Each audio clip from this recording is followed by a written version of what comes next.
துலா ராசி நேயர்களே, துலா ராசி நேயர்களுக்கு இந்த டிசம்பர் மாதம் என்று பார்த்தீர்களானால் ஒரு குருவினுடைய நல்ல ஒரு 2ஆம் இட பார்வை தங்களுக்கு 2லிருந்து 3க்கு செல்கின்ற செவ்வாய் குருவினுடைய ராசியினுடைய பார்வை இவை அனைத்தையும் வைத்து பார்க்கும்போது உங்களுக்கு இந்த டிசம்பர் மாதம் என்பது ஒரு சிறப்பான ஒரு மாதமாகவே அமைகின்றது.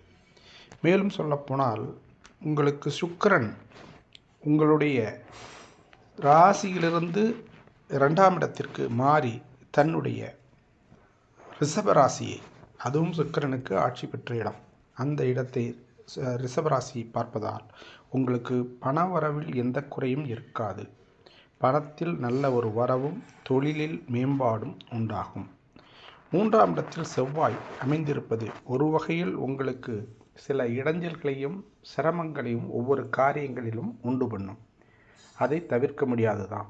அப்படி இருந்தாலும் உங்களுக்கு சனியும் ராகுவும் உங்களது 5ஆம் இடத்தில் இருப்பது தங்கள் பிள்ளைகளின் மேம்பாட்டில் சற்று சுணக்கத்தையும் தயக்கத்தையும் சில காரியங்களில் விரும்பத்தகாதவையும் நடக்க வாய்ப்புகள் உண்டு.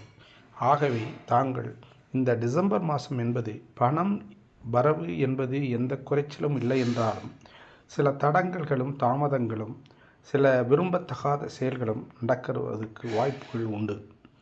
குருவின் உங்களது நல்ல இடப்பார்வையால் உங்களது ராசியை பார்க்கும் ஒரு வாய்ப்பு இருப்பதால் இவை அனைத்திலும் நீங்கள் மீண்டு வரக்கூடிய ஒரு நல்ல நிலையை உண்டு பண்ணி தருவார். ஆக உங்களுக்கு இந்த டிசம்பர் மாதம் என்பது வரவுக்கும் செலவுக்கும் சரி என்பதை போன்று பணத்தை பொறுத்தவரையிலும் வரவு நிறைய வரும். ஆனால் மற்ற காரியங்கள், நல்ல காரியங்கள் மற்றும் சில காரியங்களில் சுணக்கங்களும் தயக்கங்களும் ஏற்படும். ஆகவே எது ஒன்றையும் நீங்கள் கொஞ்சம் சிந்தித்தும் செயல்பட வேண்டும். மற்றும் தங்களுடைய தாயார் உடல் நிலையில் மற்றும் குடும்பத்தில் உள்ளவர்கள் முதியவர்களுடைய உடல் நலத்தில் கவனம் செலுத்த வேண்டும்.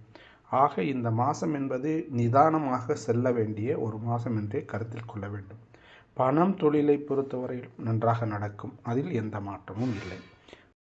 துலா ராசிக்காரர்கள் இந்த மாதத்தின் தடங்கல்களையும் மற்றும் பின்னடைவுகளையும் மீண்டு வெற்றி கொள்வதற்கு துர்க்கை அம்பாளை நல்ல விதமாக சாமி கும்பிட்டு வருவதன் மூலமாக உங்களுடைய துயர்கள் துடைக்கப்படும், மேன்மைகள் ஏற்படும். வாழ்க வளமுடன். வணக்கம். நன்றி.